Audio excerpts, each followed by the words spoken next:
We're fortunate enough to have Gunaprasath with us again. Actually, you're the first guest to come back. Actually, I think you were one of the early guests, like our guinea pig round of guests. But now we've got you back on the show, and it's great to see you here, Prasath. Great to have you here. Pleasure all mine, Nordin. Glad to be your guinea pig initially because when you told me about this lunch with Nordin, I thought it was a fantastic idea, and I thought I've got to be the first one with you. And true enough, I did. And I've been Yeah. noticing all your guests from here, from then onwards, and it's been fantastic, man. Brilliant job done, brilliant job done. I'm so honored to be back here again. Totally honored. It's great to have you here. I know you've got a busy schedule, and you've got your own show, you've got your own radio stuff, and all kinds of stuff going on. So it's always good to get you. And of course, it's it's been a pretty interesting period of time in the last few weeks, few months, and few last few years. And we're talking today about reinventing yourself and reinventing in this whole new digital reality, and really, a working lunch with Nordin has been kind of part of our digital reinvention for the Malaysia Global Business Forum, for our company. You've also been kind of working the angle, working around this digital reinvention. What have you found has been working lately in terms of in that field? Okay, before we get into the reinvention, I think it's best to address the elephant in the room first. Now, basically, everyone, everyone, not the people. Now, everyone and almost everyone has been suffering with this current pandemic. May it be health, business, mental health, whatnot. Everyone has been suffering. Initially, when the pandemic hit sometime last year, when the pandemic hit initially and we got into the first MCO, it was a little bit of getting used to the novelty set in at that point, and I think everyone took it a little bit stronger than what's happening right now. So at that point, we were able to contain it, but even so, and the things that took place at that point assured some sort of realization at the end of the day. Now, so that led a lot of people to think, hey, it's going to be over. We're still going to get back to our normal lives. Everything's going to be fine. Don't worry about it so much. Yeah, and true enough, it did. And then what happened was it came back. The pandemic grew even stronger in Malaysia. I'm not going to get into the details of that, but we all know why as well. But it has basically grown so strong right now, 6,000 odd cases, 7,000 more cases. MCO has been on and off, MCO 1, MCO 2, MCO 3, now all the way to MCO 4. God knows how many more MCOs there are going to be. So a lot of people are in that dilemma right now where they're uncertain. What's their next step? No, I've already got my left foot in. Now, how do I get my right foot in? What am I supposed to do next, right? So having said that, personally, I was in that same position as well. Now, when the MCO first took place, I work very closely with developers more than anything else. And developments were very much on a standstill at that point. Developers were not launching, and even if they were launching, they were basically holding back on their marketing dollars. And that is basically what I do. I do digital content for them, and other types of content for them. And they were holding back on that. And I thought to myself, hey, how long can I sustain without income coming in? That's going to be ridiculous, So I needed to find that silver lining. Add to the topic today, I had to find that silver lining, and I thought to myself, okay, let's sit back, let's put all the cards on the table, right? And we'll pick the cards that are going to work, and we're going to throw away the cards that are not going to work. And believe it or not, I threw away easily about 90% of the cards, right? Okay, wow. I threw away 90%. Yeah. That's okay. Throw the 90% away, concentrate on the 10%. Now, that 10% is what's going to survive this pandemic. And we'll grow that 10%, that basic 10%. And that's what I did. I took the 10%. Right now, I'm working with clients who are far away from the property industry. I also work with Mm-hmm. certain developers, but I work with a lot of people who are far away from the property industry, outside my Yeah. comfort zone, and totally outside my comfort zone. And it took me a lot of getting used to. It took me a lot of research to get my knowledge up to par with what they are doing. But that's the sacrifice you're making here, because you're reinventing Yeah, a exactly. different industry altogether. So you've got to have that in you. You've got to have that want to learn more, that want to basically succeed in a different area that is just slightly outside your comfort zone. And it's basically what we did. It's basically what I did here. Mm-hmm. Okay, cool.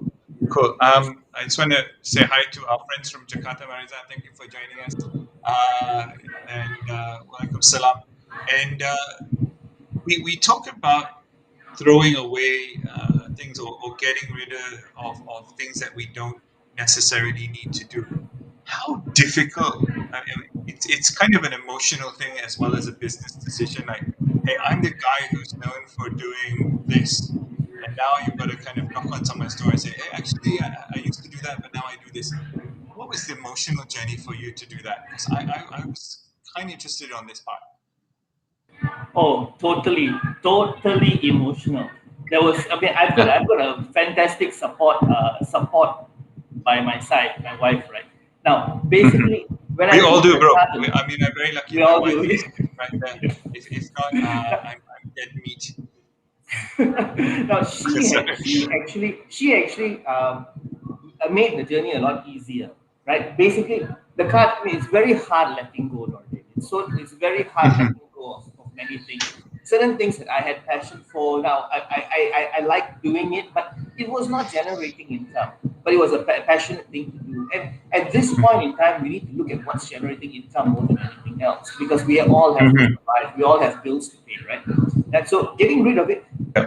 practically is not throwing away those cards. Okay? It's not throwing away, it's putting those cards on hold, putting it back in the deck.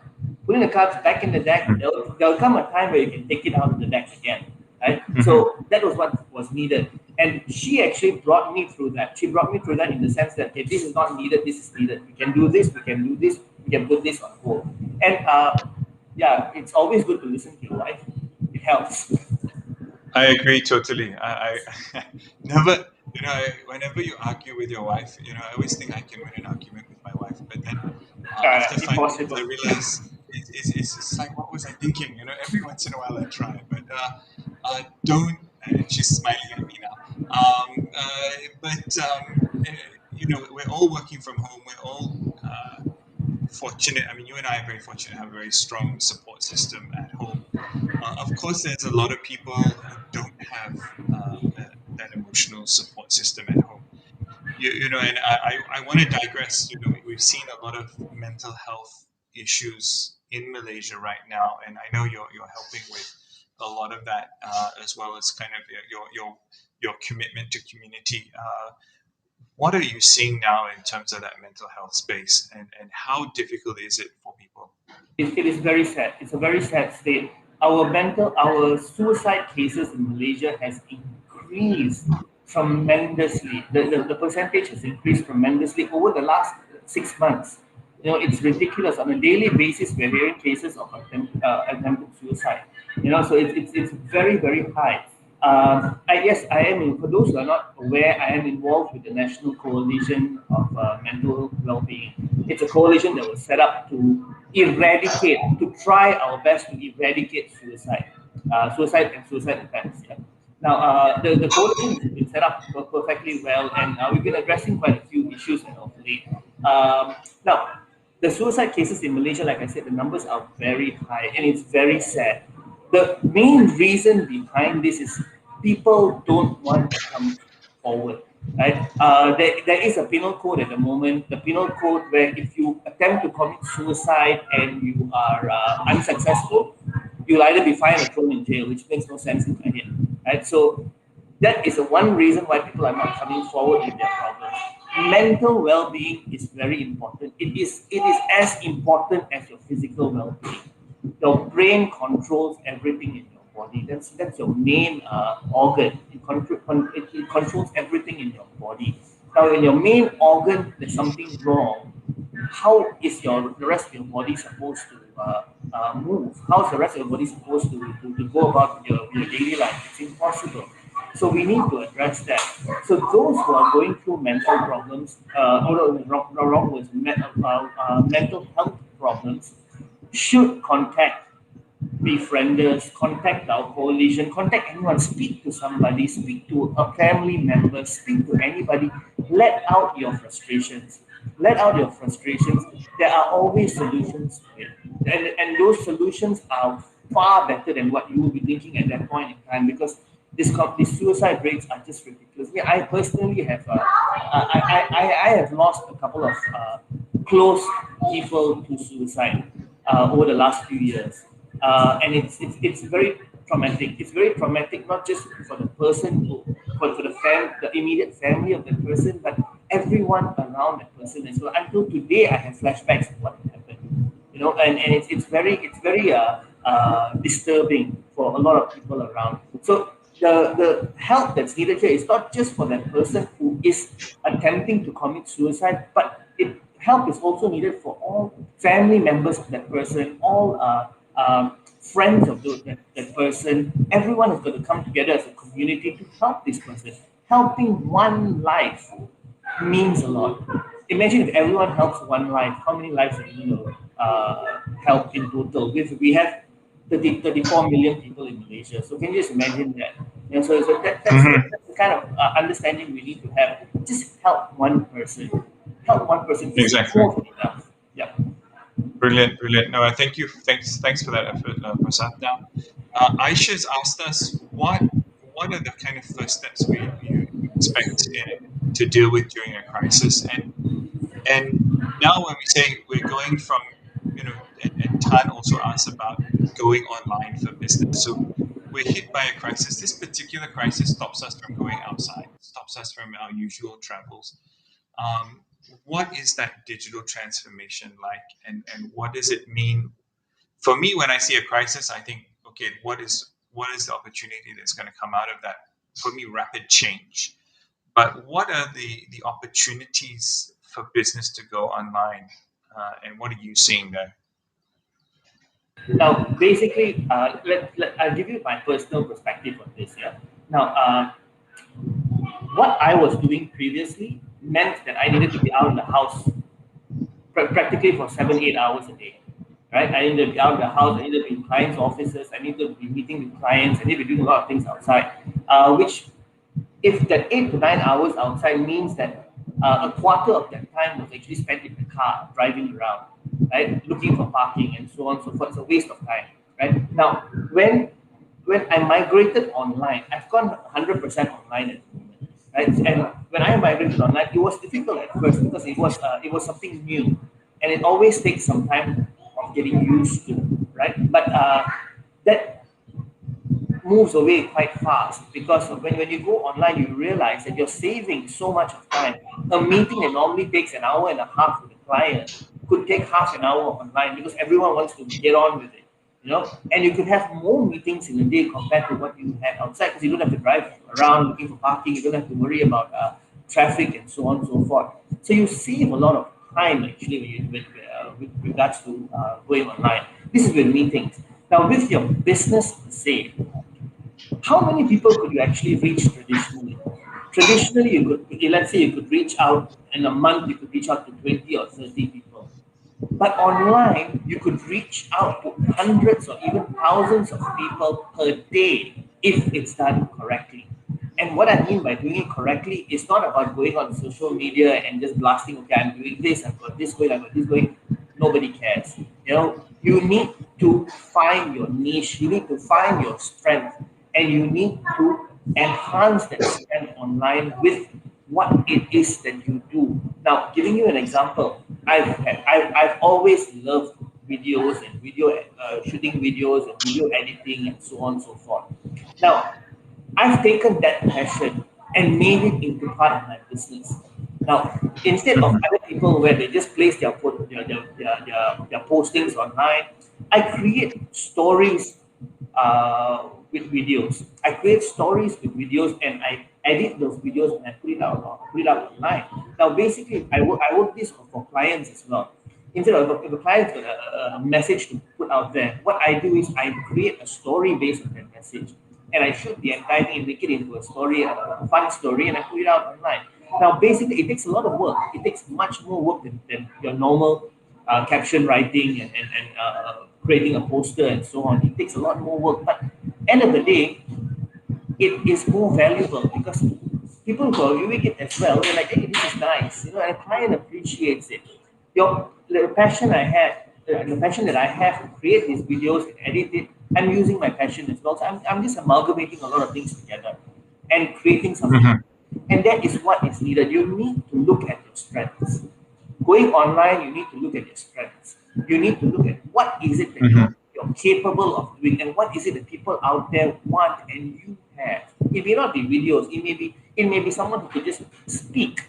Someone who could just speak Mm-hmm. and their speech could actually create a message out there rather than words. It could be words, it could be someone who's a great copywriter, who has Mm-hmm. passion and never explored that passion. You are able to explore it online. So there's a lot of things that you Yep. can do migrating online, but you must have the will and the want to do it. That's it. Mm-hmm. Because one of the things that we've noticed, I mean, of course, we organize the business forum, and that's quite literally the last thing that will come back online, or will come back to business as usual after the pandemic, because it's about putting, a few hundred people or 1,000 people in a room. If you tell people now, okay, my business model is I need to get 500 people in a room. It's like, okay, your business model is about going to jail. It's like, your business model is about, killing more people. In a sense, there's a whole bunch of people who are just graduating, and I see, we do have quite a strong following from young viewers on this show, um, who would have never done business in the traditional sense of the word. Their business reality is not. They will not know the good old days because they've never been in it. So they graduate. Those people are graduating now, going into the workforce, going into the world of business, uh, should be coming up with a completely different breed of ideas. And I think this is kind of exciting for me. And everyone talks about unemployment rates and all these kind of things. I'm thinking, you know, you as an entrepreneur, myself as an entrepreneur, how many other entrepreneurs are now going to be born, and what big business is going to be generated by some 18, 19-year-old kid who's like, hey, you guys didn't see this problem. What advice would you give to that fresh graduate? Okay, basically, let me put it this way. Before I get into the business side of things, let's talk about life per se. Now, when I was growing up, we used to run around without our shoes. We used to play football without our shoes. We would play in the mud, in the rain, and we enjoyed it. And once we got home, we would get that scolding, but we were satisfied to get that scolding because we were able to run around, do everything we wanted. I trained a group of kids football. Right now, there was one particular training session where I told them to take off their boots and walk around the field without their boots, and they were all hesitant. How can I step on the grass without my boots? That was the question I got, Nordin. Yeah. So Yeah. so it's a Get them to different. play rugby. They'll get a lot closer to the grass. Exactly. So that's what I'm getting with this is times have changed. Times have changed tremendously. We can't Mhm. expect the new generation to appreciate what we went through, and we can't get ourselves to appreciate what the new generation is going through. Has Mhm. in store for us as well. However, for new entrepreneurs who are coming up, basically they're going to have fantastic ideas. I can already see the digital world's fantastic ideas.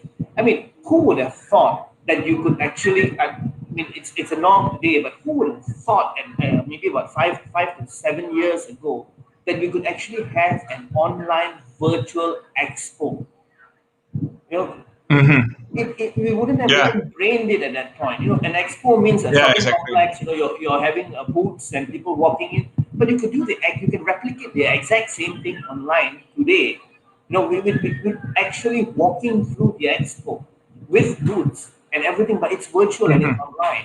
And this is already happening today. So the new entrepreneurs who come in probably would bring artificial intelligence to it, probably would bring augmented reality to it, and make it even more real. But basically, you put on your goggles and you're actually walking through the entire thing. It could happen as Hmm. well. Hmm. And this kind of drive is what I'm seeing in today's entrepreneurs. Hmm. They're breaking the mold. They're saying that no, this can be done. This can be done. And I take off my Hmm. hat to them. Kudos to them because that kind of Yep. spirit and the kind of motivation to move forward is exactly what is needed, and they have it. Then the digital age entrepreneurs have that, and I've seen so many things Hmm. happening. It's just that it's not being accepted by society yet. It's not being accepted yet Uh-huh. to a certain extent, but it will be accepted in time to come. So just keep. Okay. What Cool. my advice to them is keep going, keep pushing that mold, and keep going. Hmm. Now, there's two other questions that popped up. One is what happens if you have limited resources, and the other is how do we stand out uh, during this? Like now, everyone goes on air. Everyone goes online. How do we stand out, and how do we deal with this problem of limited resources? I want to start by saying limited resources, but I think people now have access to social media in a way that when I first started business a few years ago, um, we nobody could access the media in that way. But now you've got this kind of social media reality that you can jump on all kinds of platforms and get out there. But how do you see getting out there and differentiating yourself in the digital space? First and foremost, uh, limited resources. Um, yes, I mean there are many unfortunate people out there who don't have access to the internet as much as we do. Now, I know because I know some people who actually doing some work with me as well, but they're stuck because of disaster. They're stuck in their kampongs and they don't have proper internet there. It's very difficult for them. I can't advise on that. I just feel like our infrastructure in Malaysia needs to improve tremendously, for that to Hmm. happen. But when it comes to physically having resources with you, everyone has a smartphone. I mean, almost everyone has a smartphone in today's age, especially young entrepreneurs. Hmm. There's no way you're not going to have a smartphone, right? You can Yeah. do millions of things with a smartphone, right? The only thing you need to do, honestly, is go on to YouTube. Go on to YouTube and Yeah. study whatever you have to study. Everything is there. Yeah, everything is there. Yeah. How to shoot a video, how tips on how to shoot a video, tips on how to do this, tips on how to digest what you can. Get rid of what you don't need, but digest what you can from YouTube. It's a fantastic learning platform. Yeah? So I would say Uh-huh. that there is no way you're going to be limited in that sense. I mean, I remember Nordin, you and I. I remember when we were Yeah. working on that expatriate housing and rental magazine many years ago. Many years ago. Remember that? I had Magazine, my huh? Who has Nokia. seen a magazine? Yeah. Yeah, who has seen that magazine? That's a glory Yeah. years. Yeah. Yeah, but remember working from your garage. We were working Yeah. from your garage, and I had my Exactly. Nokia communicator, which we used as a laptop. Do you Yeah. remember that? We were Yeah. limited. We were limited with resources, but we did it. We had no internet, Hmm. no proper internet at that point. It was Yeah. dial-up. I remember tick tick tick tick tick tick. Yeah. Tick. I remember all that. But Yeah. yeah, but it's basically working around the limitations. There's always a silver lining around the limitations. You got to take Hmm. what you have and use what you have. And how do you differentiate yourself? How do you stand out? With your strength. You've got to analyze yourself and understand what strength lies within you. What is your strength? Not everyone is Hmm. the same. Everyone is different. There may be someone who's better at speaking. There may be someone who's better at writing. There may be someone who's better at being behind the scenes. You never know. There may be several leaders amongst people who are watching today. There may be several followers amongst the people who are watching opportunity. There are many people who may want to stand up with a non-governmental organization, an NGO. There's a lot of things Yeah. that you have within yourself, but you have to identify it. And how do you identify it? Nobody can do that for you except for yourself. You need to sit back and Yeah. think, Exactly. what is my strength? Remember SWOT analysis? We did SWOT analysis back in Yep. college. SWOT Yeah. yourself, your strength, your weaknesses, your opportunities, and your threats. Yeah. SWOT yourself. Go Yeah. sit back and SWOT yourself, and analyze yourself with your SWOT, and then you'll Yeah. be clearer how to walk, how to move forward. And one tip I can give to many people out there: Uh-huh. mind map. Mind map. Right? I learned this back in college, and I tell you honestly, I do it till today. Any idea in your head, mind map it out. And I don't mean mind map with gadgets. Mind map it out, draw it out, put clouds everywhere. This is what needs to be done, this is what needs to be done, this is the idea I have, and it will all fall in line. The Mm-hmm. clouds find a way of moving and forming in your head, and then you will realize what's going on. So go back to the traditional Yeah. way of things, and it really, really helps. Yeah. Yeah. One of the other things, I mean, a couple of other questions have popped in here, especially around how do we stay positive after 2 years of lockdown? How do we, and the other one is like, what will change permanently? What has COVID-19 permanently broken in the world of business? What are we not going back to? What, in your opinion, what do you think? Okay, personally, I feel handshakes are dead with. I feel handshakes are not going to happen any longer. Even Yeah. even when even I mean, to answer the first question, how do you stay positive, right? It's an attitude. Already, it's an attitude that you have to have inculcate within yourself. You have to have Mm-hmm. it. I tell everyone this. Even when something bad is happening, never have negative energy around you. You should always have Mm-hmm. positive energy. The positive energy the positive aura that you put out there could negate any negativity that's happening as well. Or if you're giving out negative aura, it will add on to the negative energy and the whole roof will come crumbling down. You got to stay positive. Now, I know Yeah. it's easy to say. It's easy to say, especially at a time like this. But think of it this way. Mm-hmm. Think of it this way. Today we have 750,000 unemployed people in Malaysia. Yeah. Right? 750,000 unemployed people. But do you know Mm-hmm. that that is an increase by 25,000, a decrease by 25,000 people back Yeah. a few months back. So there were more unemployed Mm-hmm. people a few months back, but people have migrated, people have moved on, and that's a silver Yes. lining there. So you got to stay positive based on that, and Yeah. move forward. And remember this too shall pass. That's it. This Yep. too shall pass. How long it's going to Yeah. take to pass, we all don't know, but it is going to pass. And it's just a matter of Exactly. time before things are, I wouldn't say 100% back to how it was, but it's going to be a new Uh-huh. normality. And the new normality is what we're going to get used to. And it's basically going to be us still wearing our masks. It'll probably be Yep. that. So get a good mask. Yeah, I'll explain more Sell later about mass. that. Yeah, exactly. Yeah, Yeah, yeah, but I yeah, mean, yeah. this is the thing that I'm thinking. Uh, when when we talk about, especially youngsters, we talk about even people who have just lost their job. One of the things that I've always done since kind of I started was I always volunteer for things, and when I volunteer for things, I mean I don't mean volunteer like go and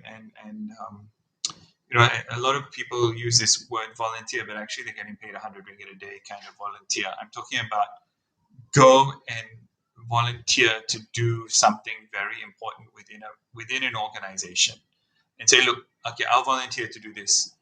Yes, you're not getting paid, but you're getting noticed.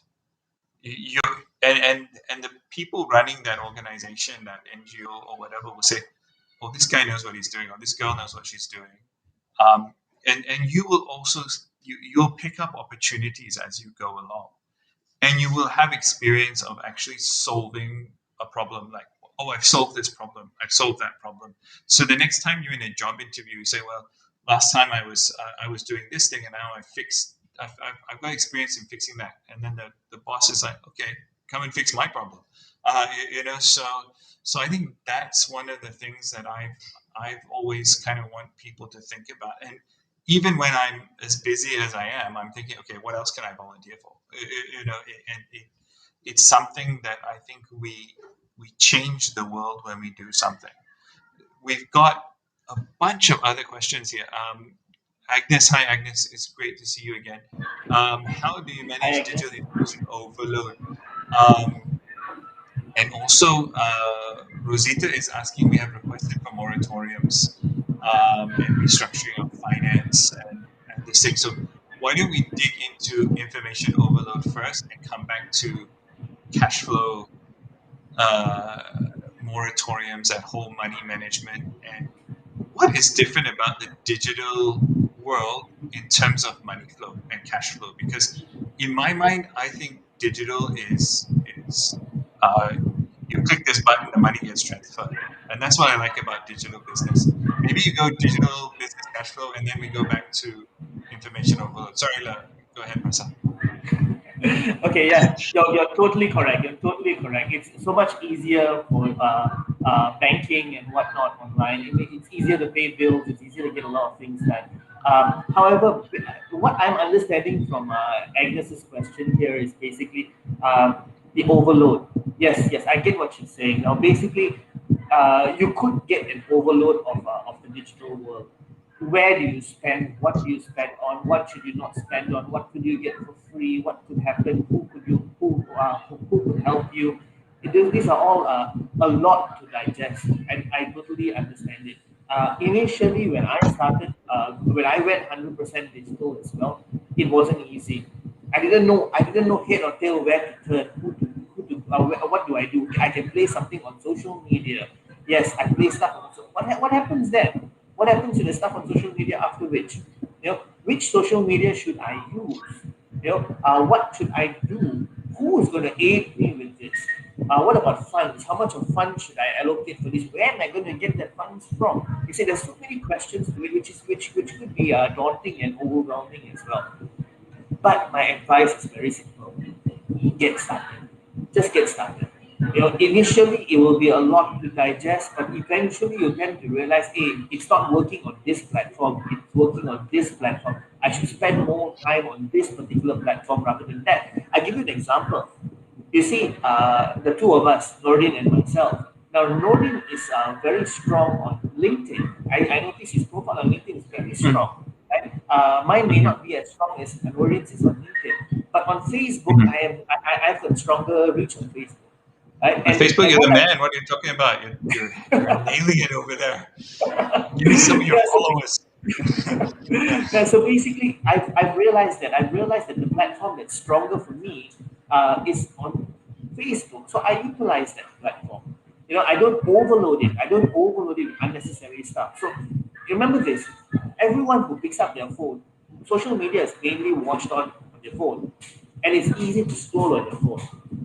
Right? So when Mhm, people tend to see things on your feed, and there's too much going on your feed as well, they tend to ignore it. And you don't want that to happen. You want information to go out which is relevant.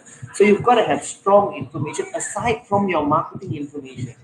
That your marketing information is one thing, but you need to have strong information as well. Okay, this is happening, that is happening, this is what's going on. This is my opinion on this. What do you think? The engagement is important. And when you start to mhm, realize that the engagement is what makes or breaks your social media, you will understand that where you need to concentrate on, and you don't have to really spend much money. You don't need to. mhm. You may want to boost a few things here and there if you yourself find it to be attractive. But if you're doing work for a client, get the client to pay for it. You don't have to pay for it. Get the client Yeah, to pay for it. exactly.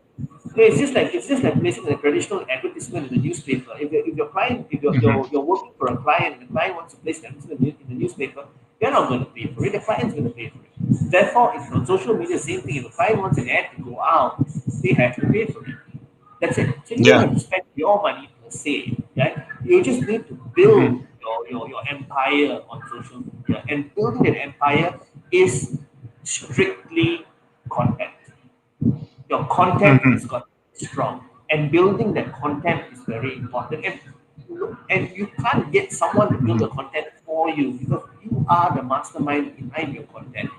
So, Hmm. however, it doesn't have to be a 500 or 700 word long essay that goes on social media.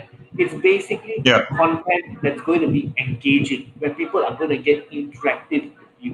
That's it. That's what you need to do on social media. So Yeah. that will eliminate the overload that I believe Agnes was talking about earlier. Yeah. Now we talk about preparedness for a crisis and aftermath of a crisis, and looking coming back to this idea of this silver lining. Okay, City just said silver lining. Thank you, City. Right on cue. It's when when we talk about cash flow, when we talk about uh, getting companies to look at spending advertising dollars and all this kind of stuff.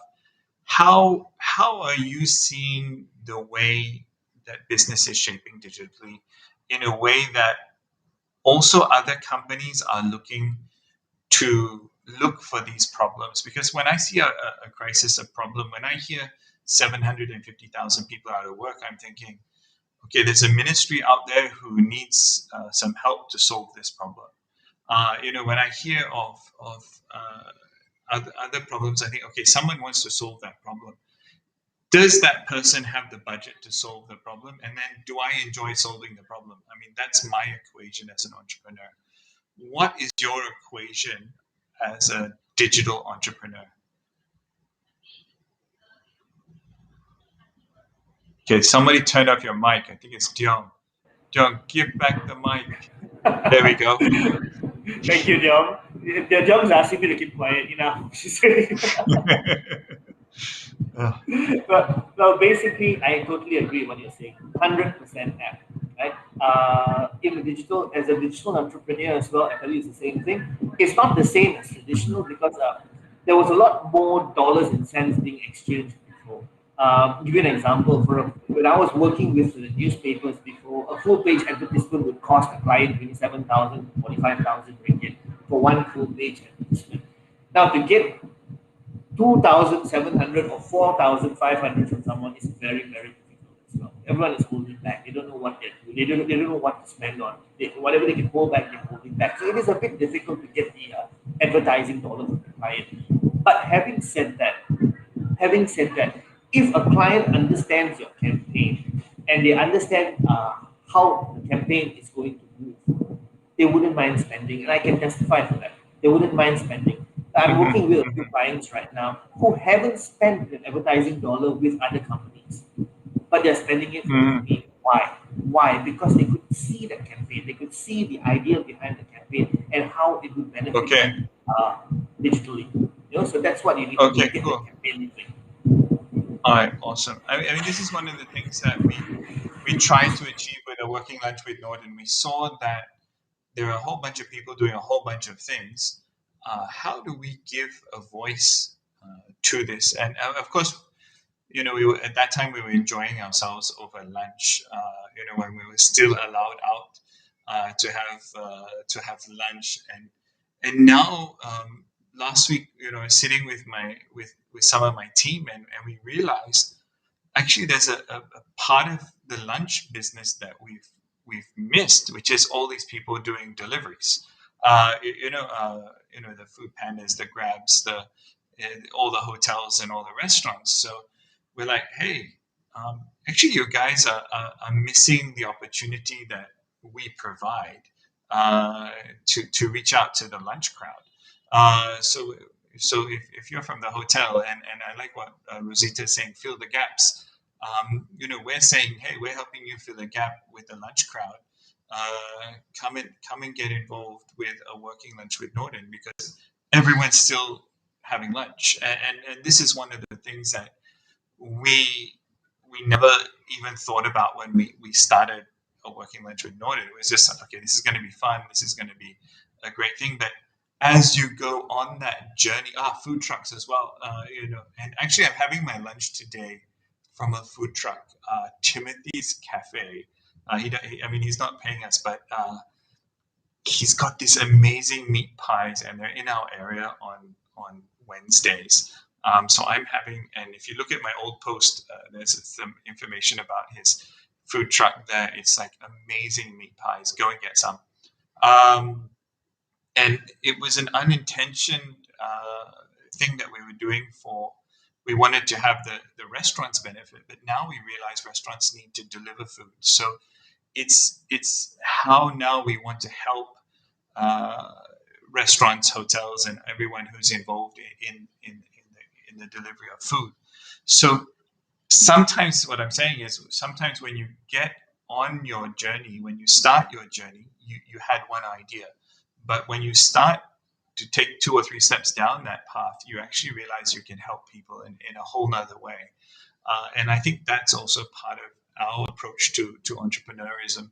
That one, yes, we're making money. Two, we're actually helping people. And when you help people, it has a whole nother level of, of satisfaction. And I think that's when you start moving up Maslow's hierarchy of needs, when you can get off that bottom rung. So uh, with that, Prasad, I want you to, because we're only supposed to go for half an hour, but you and I tend to talk for ages. We have this problem, don't we? Yeah, exactly. And I know you've got your own press conference coming Yes. up at 1:30. So any of the media who are also tuned into this show, tune into Prasad's conference in 15 minutes. And we really appreciate your time here today. Any last words? I'm giving you 45 seconds. Go. Sure. All I can say to everyone out there, and traditional entrepreneurs, new entrepreneurs, whoever you may be, go for it. Just go for it. Don't sit back and think, what if, could I do this? What would happen if this happens? What happens if that happens? No. Put that foot forward. You have to go forward. Especially in times like this where a lot of things are uncertain, you need to make the certainty happen. Right? And nobody can do that for you. You're not going to get aid from anybody. Do it yourself. We have done it. You can do it. I believe everyone has the capability to do that.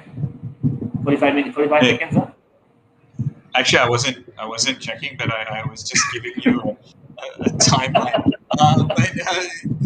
But you said that go out and try. Next week on the show, we're going to have some of the team from the Malaysian cricket team from the Oh, Exco nice. joining us. So this whole idea of leaving everything on the field, 100% commitment, and when you get on the front foot, this is a cricketing term in terms of how you need to hit the ball. Join us next week on a working lunch with Nordin. Prasad, thank you again for joining Oh, us. Always great to speak to you, and good luck with your press conference later. Knock it always out a of the pleasure. Always a pleasure being here, Nordin. Thanks for having me back again. It was a pleasure meeting all these people online as well. I hope that we have, I hope that I have given a little bit of light to some people out there. If you happen to need any assistance in any way, drop me a message as well. I'm more than happy to help in any way possible. We are going to be launching our shop soon. So those who are interested in watching how MJ Communications has gone e-commerce as well, will join us at the press con later, 1:30. Thanks, Nordin. Thank you so much. All right, no worries. And thank you, everyone, and we'll see you again next week on a working lunch with Nordin.